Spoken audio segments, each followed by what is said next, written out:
अच्छा जनाब। सो हम सिंथेसिस वाले फेज में थे, और स्टोरेज में जब आए थे तो एक करेक्शन हमने की थी। वो करेक्शन ये है कि डोपामीन डोपामीन जब वेजिकल के अंदर जा रहा होता है, उस वक्त उस पर एक ड्रग एक्ट कर सकता है, रिसर्पिन, जो उसको ब्लॉक करेगा। और हमने ये भी देखा था कि एपीनेफ्रिन कब बनेगा, वेजिकल के अंदर आने से पहले या उसके बाद। तो एपिनेफ्रिन तब बनेगा जब डोपामीन अंदर आएगा। सो ये असल में आपका डोपामीन था, dopamine. Dopa dopamine dopamine vesicle के अंदर आएगा, अंदर जाकर उसके अंदर वो जो ओएच था वो ऐड करके एपिनेफ्रिन वगैरह बना। ये पॉइंट हमने करेक्शन कर ली। अच्छा, and now release of the nor epinephrine, इसका स्टेज था दो, आपने देख लिए। थर्ड स्टेज जो है, इसमें रिलीज हो जाएगा आपका nor epinephrine, release of the nor epinephrine.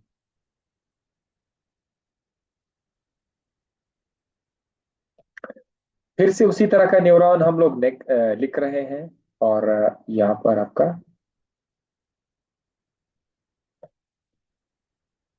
Vesicle है। जैसे आपको बताया था, एक्शन पोटेंशियल आएगा यहां से। एक्शन पोटेंशियल आएगा, ये वेजिकल इस मेम्ब्रेन के साथ अपने आप को अटैच कर देगा। एक्शन पोटेंशियल, कैल्शियम आयंस वो भी आएंगे, इसमें भी कोई शक नहीं। वेजिकल आपका इस मेम्ब्रेन के साथ अटैच हो जाएगा। मेम्ब्रेन के साथ अटैच होने के बाद इस तरह का मरहला बनेगा, something like this.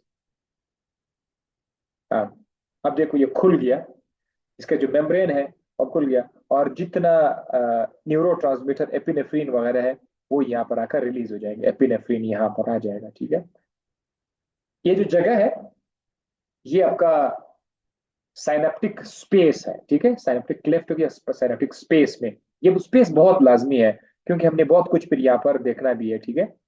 This is a kind of space, synaptic space आप उसको कह देते हैं, ठीक है। तो ये आपका रिलीज होगा। अब कुछ ऐसे ड्रग भी है जो इस रिलीज को भी वो ब्लॉक कर देते हैं। वो कौन से हैं? गुआनिथिडीन, गुआनिथिडीन, गुआनिथिडीन, गुआनिथिडीन। कल को जब आप ये ड्रग पढ़ोगे ना, तो आपके जहन में पहले से होगा, अच्छा ये तो ब्लॉक कर रहे हैं इसको, एपिनेफ्रिन के रिलीज को ब्लॉक कर रहे थे। सो ये जो रिलीज वाला प्रोसेस है, ये इसको क्या करते हैं, ब्लॉक करते हैं। जाहिर है जब ये रिलीज नहीं होगा तो आपको वो एक्शन नहीं मिलेगा जो एपिनेफ्रिन करने वाला था। वो सिंपैथेटिक एक्शन आपको नहीं मिलेगा तो ये वो कर रहा था। इसका मतलब ये है कि हम गुआनिडीन को, गुआनिथिडीन को, क्या हम इसको सेम्पेथोमाइमेटिक का नाम दें या इसको सेम्पेथोलाइटिक का नाम दें? आप लोगों के ख्याल में ये किस चैप्टर में आएगा गुआनिथिडीन? ये आप लोग मुझे बताओ। गुआनिथिडीन माइमेटिक में ला रहा है या लाइटिक में? लाइटिक में आएगा। यस फिजा, आपका जवाब दुरुस्त है, लाइटिक में ही आएगा, क्योंकि ये उसको रिलीज करने से वो कर रहा है, ब्लॉक कर रहा है। अच्छा, now we have the fourth step, that is binding to the receptor. Binding to the receptor. अब आपका जाहिर है रिसेप्टर कहां पर होंगे? रिसेप्टर जैसे आपको कहा गया था कि या तो पोस्ट साइनेप्टिकली जो भी इफेक्टर ऑर्गन है, ऑर्गन वो हार्ट है, कहीं पर आई है, या कोई खून की नाली है, उन पे हो सकता है, या फिर प्री साइनेप्टिकली हो सकता है, बाइंड करेगा। तो ये यहाँ पर वो जिक्र हो गया है। सो एक मैं यहाँ पर लिखूंगा, पॉइंट नंबर वन, कि या तो प्री साइनेप्टिक रिसेप्टर पे जाकर बाइंड करेगा, या फिर ये पोस्ट साइनेप्टिक रिसेप्टर पे बाइंड करेगा। पोस्ट साइनेप्टिक रिसेप्टर कहां पर है? मोस्टली ये इफेक्टर ऑर्गन पर मौजूद है। इफेक्टर ऑर्गन पर जाकर वो अटैच करेगा। अच्छा, एक और बात, अगर मैं यहां पर लिख दूं कि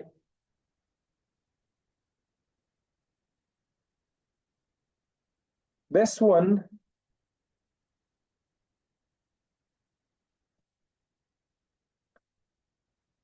जो रिलीज हो गए थे एपिनेफ्रिन वगैरह, इधर जो रिसेप्टर्स हैं, सपोज यहाँ पर जो रिसेप्टर्स हैं, ये रिसेप्टर्स किस अंदाज से काम करेंगे वो आपको बताना पड़ेगा, ठीक है, कि ये मैकेनिज्म इसका क्या है।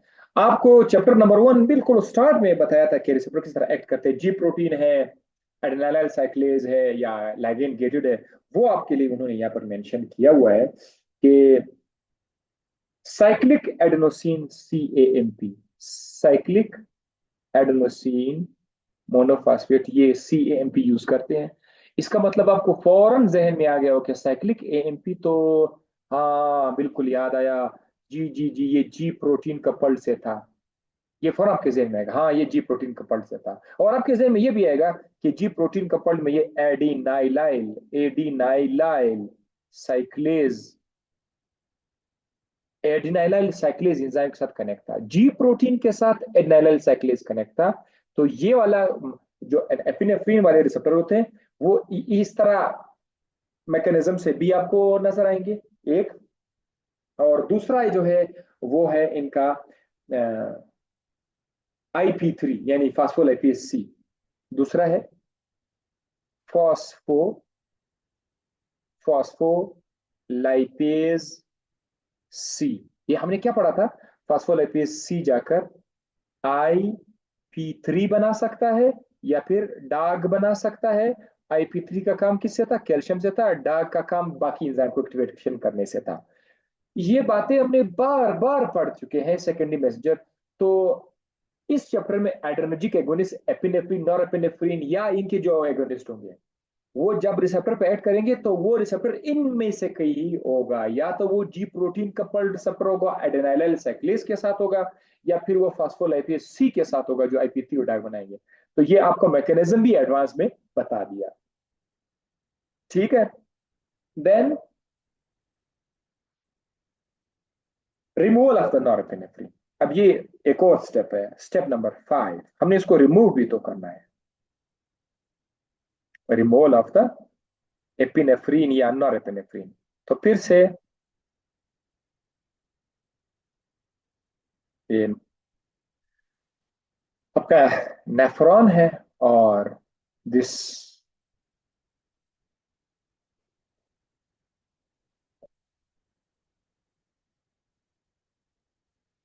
यहां से आपका स्पेस है। अब देखो 3 तरीके हैं इसके रिमूवल के लिए, आपने जरा देखना है। तरीका नंबर 1 यहां पर पहले मैं बता देता हूं, चलो ये आपका नॉरएपिनेफ्रिन है। तरीका नंबर 1, ऑप्शन नंबर 1, काम करने के बाद इसने रिसेप्टर के साथ अटैच हो गया। पहला ये ऑप्शन हो सकता है, ये जो ब्लड है, ब्लड ब्लड के अंदर ये डिफ्यूज हो जाएगा, चला जाएगा, रिमूव हो गया ना, साइनेटिक स्पेस रिमूव हो गया, ब्लड के अंदर चला जाएगा, ठीक है, बाद में मेटाबोलाइज होकर के बॉडी के अंदर के भी और मेटाबोलाइज हो जाएंगे। लेकिन ये ब्लड में जाकर इधर से इसका छुटकारा हो गया, खत्म हो गया यहाँ से। एक ऑप्शन ये पहला तरीका था, डिफ्यूजन होके ब्लड में जाना। दूसरा क्या है कि इसको कोई एंजाइम COMT, इसका नाम है कैटकोल ओ, कैटिकोल ओ मिथाइल ट्रांसफिरेज, ये एक एंजाइम है। वो एंजाइम आकर इसको क्या कर देगा, तोड़ देगा, ब्रेक डाउन, इसने इसको तोड़ दिया। सो ये एक दूसरा तरीका हुआ। या इसकी रीअपटेक हो जाएगी, रीअपटेक, थर्ड, जरा निशान बदल, ये दूसरा था। थर्ड है कि ये वापस चला जाएगा, कहां पर चला जाएगा, वापस उसी न्यूरॉन के अंदर चला जाएगा जिधर से ये निकला था, इसको बोलते हैं रीअपटेक। और इसमें बाकायदा सोडियम और क्लोराइड की मदद से एक को ट्रांसपोर्ट की मदद से ये वापस अंदर आ जाएगा, ठीक है। अब यहाँ पर भी एक ड्रग है जो कि यहाँ पर अपना रोल अदा कर सकते हैं, वो कौन सा है, वो है कि कुछ ऐसे ड्रग्स होते हैं कि इनको वापस जाने नहीं देगा ऊपर की तरफ, ये स्टोर हो जाए। अब वो कौन से हैं? अब वो है हमारे पास cyclic, sorry, tricyclic antidepressants. Tricyclic antidepressant, यानी ये चैप्टर हमारे से बहुत दूर है। जब हम एंटी डिप्रेसेंट पढ़ेंगे तो वहां पर आपको ये फिर मिल जाएगा। इसका जिक्र है कि ट्राईसाइक्लिक एंटी डिप्रेसेंट जो है वो इस रिएक्टिव को ब्लॉक कर देते हैं। मैं इधर कांटा लगा रहा हूं, वो नहीं चाहते कि ये अंदर आ जाए, यानी इधर पड़ा ही रहेगा, यानी ये अपना असर चलता रहेगा, दिखाएगा। ठीक है, तो ये हो जाएगा आपका ट्राईसाइक्लिक एंटी डिप्रेसेंट। और दूसरे जैसे कि उसका एग्जांपल दिया हुआ है, इमीप्रामाइन। इमी इमीप्रामाइन, ये उसका एक एग्जांपल मैंने आपको यहां से बता दिया। दूसरा क्या है? वो है सेरोटोनिन नॉरएपिनेफ्रिन रीअपटेक इनहिबिटर्स। दूसरा है serotonin norepinephrine reuptake inhibitors. Inhibitors, SNRIs,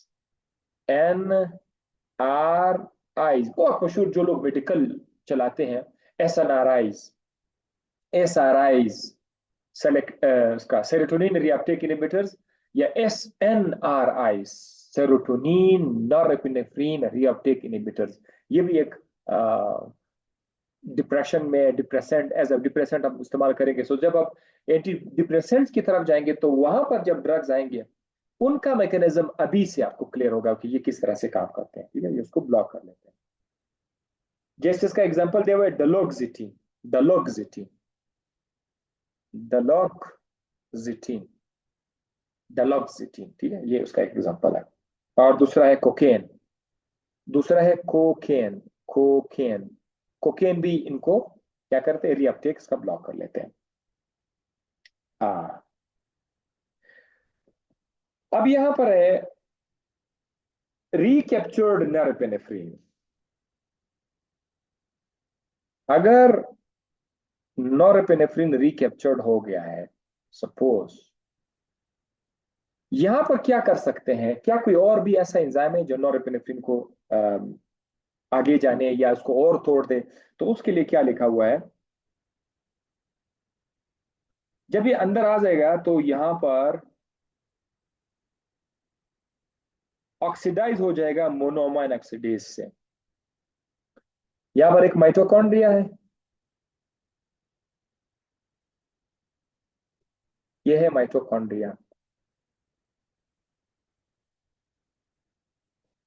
इस माइटोकॉन्ड्रिया के अंदर एक एंजाइम है मोनोअमाइन ऑक्सीडेज, उसका नाम है मोनो अमीन ऑक्सीडेज। ये वो एक बहुत मशहूर एंजाइम है, MAO। MAO, माओ। ये भी आप लोगों ने बार बार सुना होगा, माओ माओ माओ माओ।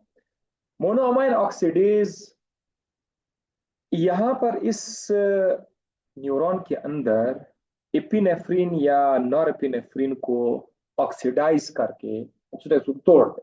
तो अंदर भी इसको ऑक्सीडाइज कर सकते हैं, ये आपको अभी बता दें। ठीक है।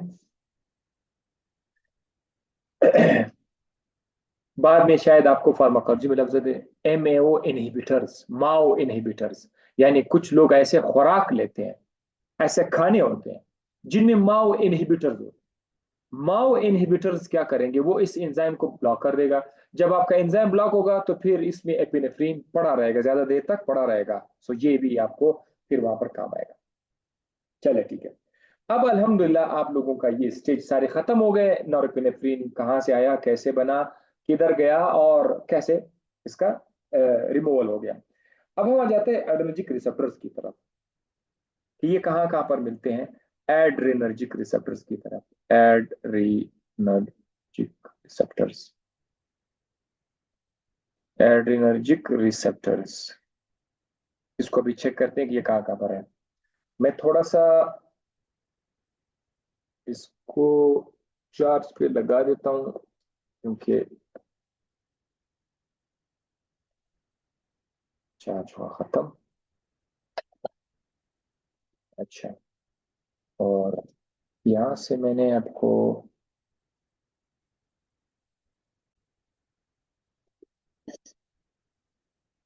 अच्छा जनाब, सो एड्रेनर्जिक रिसेप्टर में से आपको बताया गया था कि सबसे पहला जो है हम लोग क्या नाम देंगे, अल्फा, अल्फा रिसेप्टर देंगे।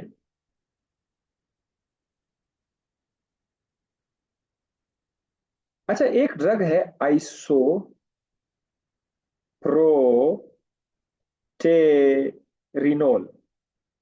आइसोप्रोटेरिनोल। इनके बेस पर, इनकी एफिनिटी के बेस पर हमने अल्फा रिसेप्टर का नाम दिया alpha one, alpha two, alpha alpha three, या beta one, beta two, beta three, ठीक है। कुछ ऐसे रिसेप्टर थे जिस पर एपिनेफ्रिन, कुछ ऐसे रिसेप्टर थे जिस पर एपिनेफ्रिन बहुत ज्यादा एफिनिटी रखता था, बहुत जबरदस्त, बनिस्बत किसके, नॉर एपिनेफ्रिन के, नॉर एपिनेफ्रिन के। और नॉर एपिनेफ्रिन फिर ज्यादा एफिनिटी रखता था बनिस्बत आइसोप्रोटेरिनोल के, आइसोप्रोटेरिनोल के। तो ये एफिनिटीज है जिनकी बुनियाद पर हम लोग रिसेप्टर को क्लासिफाई करते हैं। ये बहुत प्यारा सा सवाल है जो स्टूडेंट के जहन में आना चाहिए। मैंने आपको लेक्चर के शुरू में ये बता दें कि अल्फा है तो बीटा कैसे आया, इनको कैसे पता कि ये अल्फा है, ये बीटा है, और अल्फा के अंदर अल्फा वन, अल्फा टू, और अल्फा वन के अंदर अल्फा वन ए, अल्फा वन बी वगैरह, ये कैसे है। तो वो सारे एफिनिटी की बुनियाद पर है। तो देखिए उन्हें बता दिया यहाँ पर, ये अल्फा रिसेप्टर है, ठीक है। अल्फा रिसेप्टर को हम लोगों ने डिवाइड किया हुआ है अल्फा वन और अल्फा टू में, ठीक है। ये यहाँ पर आया एक कैटेगरी, अल्फा वन और अल्फा, चलो इसको अल्फा टू कर लेता हूं और इसको अल्फा वन कर लेता हूं, ठीक है। अल्फा वन और अल्फा टू में हमने इसको डिवाइड कर दिया। On the basis of affinities of, अभी अभी आप ये देखो, on the basis of, on the basis of,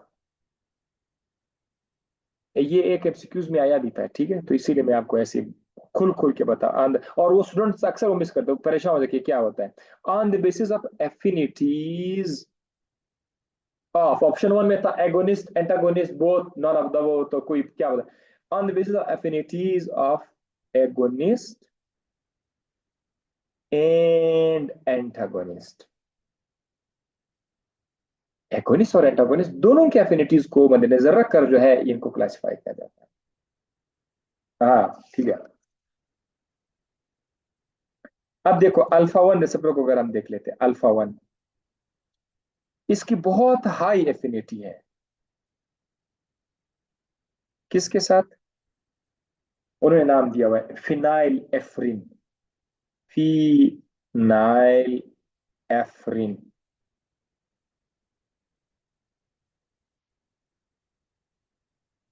अब यही फिनाइल एफ्रिन का अल्फा टू पर बहुत वीक एफिनिटी है, अल्फा वन पर बहुत अच्छा एफिनिटी है, तो इसीलिए अल्फा वन, अल्फा टू एक अलग अलग रिसेप्टर हो गया अब हमारे पास। अब क्लोनिडीन,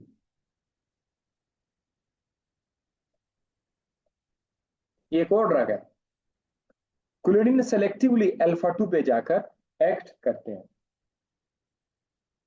लेकिन उसका फिर अल्फा वन पर एफिनिटी कम है। सो ये इस तरह से है। अच्छा, अब आप लोग जरा नोट करते जाएंगे, जगह मैं बता दूंगा alpha one receptor, alpha one receptor के बारे में अब शुरू करते हैं, क्या क्या हमारे पास अवेलेबल है वो सब इसके साथ कवर कर लेंगे। पोस्ट साइनेप्टिक मेम्ब्रेन पर मौजूद है ये सारे के सारे, मतलब अक्सर पोस्ट साइनेप्टिक मेम्ब्रेन पर मौजूद है, पोस्ट साइनेप्टिक मेम्ब्रेन। मैं इसको बजाते खुद जज्बाती रिसेप्टर का नाम देता हूं, फुल जज्बाती। ये ना गुस्सा भी दिला रहा है, बीपी भी बढ़ा रहा है, और फुल बंदे को ना जज्बाती बना रहा है। तो शायद इस एक लफ्ज से आपको आगे बहुत फायदा मिले अल्फा वन से, कि मैंने इसका नाम जज्बाती क्यों रखा हुआ है। तो आपको बता देंगे। Constriction of smooth muscle, now now start कर लेते हैं। Constriction of what? Smooth muscles. एक ये काम हो गया, स्मूथ मसल्स को ये करता है कंस्ट्रिक्ट। तो अगर कोई कहे ये खून की नालियों को, मतलब ये खून की नाली है, खुली हुई है, कंस्ट्रिक्शन में ये हो सकता है कि ये खून की नाली को तंग कर दे। खून की नालियों का तंग होने से, खून की नालियों के तंग होने से याद रखेगा, खासकर जो आसपास, बॉडी के आसपास जो खून के रगे, पेरिफेरल रेजिस्टेंस जिसको बोलते हैं, रेजिस्टेंस, RESISTN, पेरिफेरल रेजिस्टेंस। ये फार्माकोलॉजी में लफ्ज आपको अक्सर नजर आएगा, पेरिफेरल रेजिस्टेंस। वो ये है, खून की नाली है, खुली हुई है, टांग हो गई है, पेरिफेरल रेजिस्टेंस। और पेरिफेरल रेजिस्टेंस के फौरन बाद आपको आएगा बीपी चढ़ जाता है, बीपी बढ़ जाता है, राइट। तो ये था। इस चैप्टर में एक चीज का बहुत ख्याल रखिएगा कि आपके जहन में एक बात आनी चाहिए, बॉडी में बाज जगहों पर खून की सप्लाई सप्लाई जो है वो तंग हो जाती है, लेकिन बाज जगहों पर खून की सप्लाई बहुत तेज हो जाती है, बहुत ज्यादा हो जाती है, डायलेशन हो जाती है, लेकिन वो अलग जगह जगह जगह अलग अलग है। मिसाल के तौर पर जब आप भागते हैं ना, आपने अभी दौड़ा, इमरजेंसी सिचुएशन है, आप भागना चाहते हैं, भागने के लिए आपका मसल काम करते हैं कि नहीं? मसल, आपके जो रान के मसल है, थाई मसल है, वो भागना पड़ता है, ज्यादा खून देना पड़ता है। तो आपका मसल की तरफ खून की नालियां खुल जाएंगी, और खून की नालियां खुल जाएंगी, लेकिन बाकी जो विजिरा है, स्प्लिंटनिक एरिया है, मेदी की तरफ है, इंटेस्टाइन की तरफ इलाके हैं, या जिल्द की तरफ जगह, उनकी खून की नालियां तंग हो जाएंगी। क्या जबरदस्त सिस्टम बनाया अल्लाह ताला ने। जिसम को क्या जबरदस्त, एक तरफ खून की सप्लाई बढ़ रही है, एक तरफ कम हो रही है, एक तरफ खून की रगे तंग हो रही है, एक तरफ खून की रगे डायलेट हो रही है, सिर्फ जिसम को चलाने के लिए। और मजे की बात यह है, जो खून को नालियों को बड़ा कर रहा है मसल के अंदर, उनका रिसेप्टर कुछ और है, और मैं उसका नाम देता हूं बॉडी बिल्डर वाला रिसेप्टर, बीटा 2, राइट। और ये जो तंग कर रहा है, ये बदनीयत, ये आपका अल्फा 1 है, राइट। आगे और भी आएगा, अल्फा 1 रिसेप्टर के साथ ये हो गया। हाँ, अल्फा 1 रिसेप्टर का मैकेनिज्म क्या होगा, ये दोबारा रिपीट हो रहा है, ये दोबारा रिपीट होकर ये जी प्रोटीन के थ्रू काम करेगा, और जी प्रोटीन से ये फॉस्फोलाइपेज सी को एक्टिवेट करेगा। आप सबको पता है, मेरे स्टूडेंट को पता है कि फास्फोलाइज, बाकी को भी पता होगा, क्यों नहीं पता होगा, फास्फोलाइपेज सी जो है, ये हमेशा हमें दो चीजें देती है, दो तरह की मिसाइल देते हैं। एक का नाम है IP3, और दूसरे का नाम है डाग। डाग भी हमने देखा है कि आगे जाकर और एंजाइम को ये फास्फोराइलेट करेगा, और IP3 हमने देखा था कि ये कैल्शियम के साथ इसका रोल है। कैल्शियम बाहर आएगा, कैल्शियम बाहर आएगा तो ये मसल की तरफ जा सकता है, और मसल पर जाकर ये कॉन्स्ट्रिक्शन काज कर सकता है। माय गॉड, टाइम पे खत्म होने वाला है। Constriction, muscle contraction, contraction. तो ये कॉन्ट्रैक्शन है जो हमने कहा, खून की नालियां, सॉरी, वो जो स्मूथ मसल्स है वो तंग हो जाएंगे, कंस्ट्रिक्शन हो जाएगी, उसकी वजह ये थी। ये अल्फा 1 का मैकेनिज्म भी आपको बता दिया। अब आते हैं अल्फा 2 रिसेप्टर की तरफ, अल्फा 2 रिसेप्टर की तरफ। इसको मैं बताना हूँ रेगुलेटर है ये बेचारा ना कोई जज्बात से इसका कोई काम है, ना कोई मसल उसका ब्लड के डायलेशन से उसका कोई काम है। ये रेगुलेटर है, स्विच ऑन, ये देखता है कि कहीं ज्यादा ज्यादा न्यूरोट्रांसमीटर तो रिलीज नहीं हुए हैं, तो वो कम कर देगा। और आपको पता है कि ये कहाँ पर है, ये मैंने आपको बताया, ये प्री साइनेप्टिक होते हैं, और रेगुलेशन करते हैं। इसके बारे में मैंने जो देखा ना, ये बड़ा स्पेशल चीज है। एक तो ये देखो, अगर ये एपिनेफ्रिन वाला न्यूरॉन है, अगर ये एपिनेफ्रिन वाला न्यूरॉन है, तो इधर भी आपका अल्फा 2 रिसेप्टर हो सकता है। और अगर कोई ऐसा न्यूरॉन है जिसमें एसिटाइल कोलिन है सपोज, तो उधर भी ये रिसेप्टर है अल्फा 2। इसमें क्या है, एसिटाइल कोलिन है, ACH। अगर ये वाला जो एपिनेफ्रिन वाला न्यूरॉन है, अगर इसका अल्फा 2 रिसेप्टर पर कोई ड्रग अटैच हो जाए, तो आपका एपिनेफ्रिन बाहर नहीं आएगा। और अगर एक ड्रग उस रिसेप्टर पर अटैच हो रहा है जो एसिटाइलकोलिन के साथ है, तो फिर एसिटाइलकोलिन बाहर नहीं आएगा। इसका मतलब ये हुआ कि अल्फा 2 रिसेप्टर एपिनेफ्रिन के बाहर को भी ब्लॉक कर सकते हैं कि बाहर ना आ जाए, कम कर सकते हैं, और एसिटाइलकोलिन को भी कम कर सकते हैं। इसीलिए इनका नाम क्या रखा हुआ है, ऑटो रिसेप्टर, इनहिबिटरी ऑटो। जरा इधर देखो, इसका नाम है देखा, inhibitory, inhibitory auto, auto receptor. Auto का मतलब क्या है, एपिनेफ्रिन बाहर निकल गया, उसने अपने आप को ही ब्लॉक कर दिया। एपिनेफ्रिन बाहर निकला, अल्फा 2 रिसेप्टर के साथ अटैच हुआ, अपने आप को ब्लॉक कर दिया। यहां पर एपिनेफ्रिन, एपिनेफ्रिन वो जाकर एसिटाइलकोलिन को के आने को ब्लॉक कर रहा है। तो एपिनेफ्रिन के लिए एसिटाइलकोलिन तो अलग चीज है, तो अब एपिनेफ्रिन किसी और चीज को ब्लॉक कर रहा है, उसके रिलीज को ब्लॉक कर रहा है। तो फिर इसका नाम हम क्या रख देते हैं, इनहिबिटरी हेटेरो, इसका नाम रखेंगे इनहिबिटरी हेटेरो रिसेप्टर।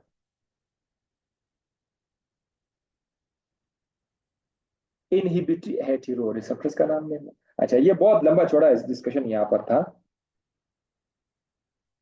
सवाल ये है कि ये जो अल्फा 2 रिसेप्टर है, ये किस मैकेनिज्म के साथ काम करेगा। ये इनहिबिट करता है, इनहिबिट करेगा ए डी नाइलाइल साइक्लेस को, एडिनाइलाइल साइक्लेस को ये इनहिबिट करेगा। जाहिर है इसके बाद क्या होगा, कोई मुझे बता सकते हैं जवाब, जरा जल्दी से। जो अगर मुझे ऑफलाइन देखेंगे वेबसाइट के थ्रू, तो वो फिर खुद से जवाब लिख ले और बाद में देखो मैंने क्या जवाब आंसर देता हूँ। जवाब दे सकते हैं, इनहिबिशन ऑफ एडिनाइलाइल साइक्लेस से क्या होगा, what will happen. Adenylyl cyclase inhibit हो गया, जवाब चाहिए मुझे, एक आ गया। अच्छा, ये पुराने सवालात का जवाब आया हुआ है। साजिदुल्लाह कह रहा है कि साइक्लिक एमपी नहीं बनेगा। साजिदुल्लाह, यू आर करेक्ट, बिल्कुल जवाब दुरुस्त है। No cyclic AMP, cyclic AMP नहीं बनेगा, बस ठीक है, करेक्ट। अच्छा,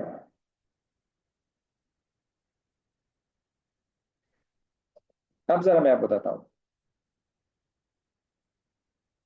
जैसे मैंने कहा था कि अल्फा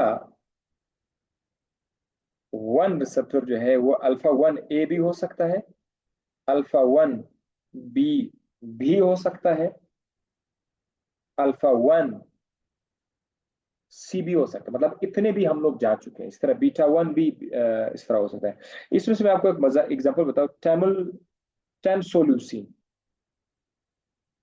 टैमसोलोसिन,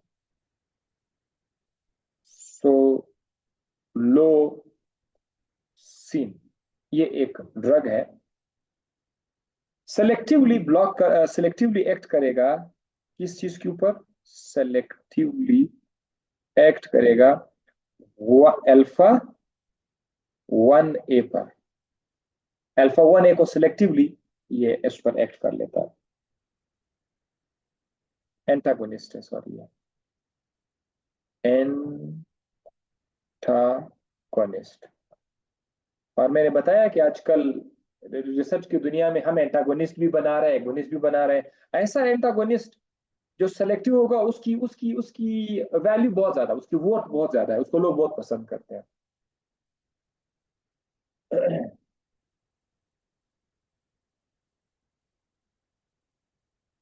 ये है आपका prostatic hyperplasia. Prostatic hyperplasia. Prostate का जो कैंसर होता है उसमें इसका इलाज होता है।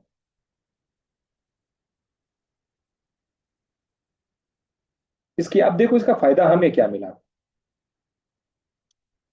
ये जो प्रोस्टेट वाला इलाका है, प्रोस्टेट वाला जो इलाका है किडनी के अंदर, इसके पास है अल्फा 1 ए रिसेप्टर है। लेकिन जो अल्फा 1 बी है वो यहाँ पर मौजूद भी नहीं है।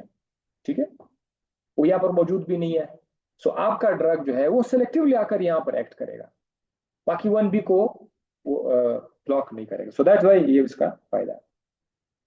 बीटा एड्रेनोसेप्टर्स पर आ जाते हैं। बीटा रिसेप्टर्स पर आ जाते हैं।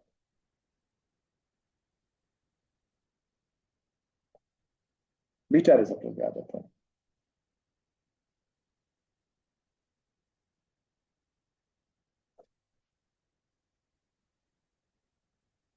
इनका मजे की बात यह है ना कि ये बहुत स्ट्रॉन्ग रिस्पॉन्स देते हैं आइसोप्रोटेरिनोल।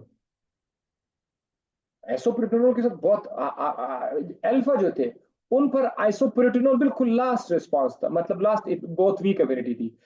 अब बीटा पर जो है आइसोप्रोटेरिनोल प्रोटेरिनोल का बड़ा अच्छा एफिनिटी है।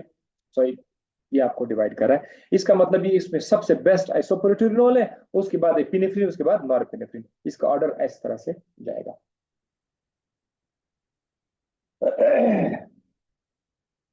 इसकी मजीद टाइप्स हमारे पास है। इसकी मजीद टाइप्स हमारे पास है बीटा 1, बीटा 2, बीटा 3। ये आपने नोट्स याद करना है।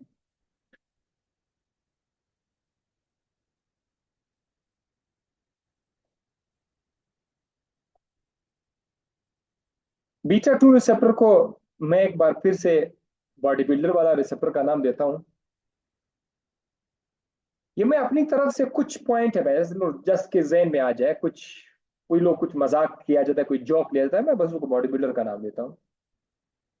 बॉडी बिल्डर, क्योंकि बॉडी बिल्डर क्या करते हैं, वो अपने मसल्स बढ़ाते हैं। वो अपने मसल्स बढ़ाते हैं, और मसल के अंदर क्या है, तो खून की नालियां होती है। तो जब खून की नालियां डायलेट हो जाएंगी तो मसल बनेंगे। इसीलिए आपका बीटा 2 रिसेप्टर जो है ये आपको प्रीडोमिनेंटली आपको इधर मिलेगा। खून जहां पर स्केलेटल मसल होते हैं उस मसल के अंदर जो खून की नाली उधर आपको मिलेगा। ठीक है, ये होगा आपका बीटा 2 रिसेप्टर। अच्छा, इसके बाद एडिनाइल साइक्लेज और सीएमपी, इनका ओवरऑल काम किस तरह से होगा। बीटा रिसेप्टर्स ये नहीं लिखा हो कि सारे के सारे any of the 3 types of beta receptor, कोई भी बीटा रिसेप्टर चाहे B1 हो, B2, B3 हो, ये क्या करते हैं, ये एडिनाइलाइल एडिनाइलाइल साइक्लेज के साथ ये कनेक्ट है। यानी किसके साथ कनेक्ट है, जी प्रोटीन, जी कपल्ड प्रोटीन, जी जो रिसेप्टर था, जी प्रोटीन कपल्ड रिसेप्टर, उनके साथ ये कनेक्ट है। और इनका काम क्या है, ये जब एडिनाइलाइल साइक्लेज के साथ आ जाएंगे तो आपको ये साइक्लिक एएमपी देंगे, और वो जो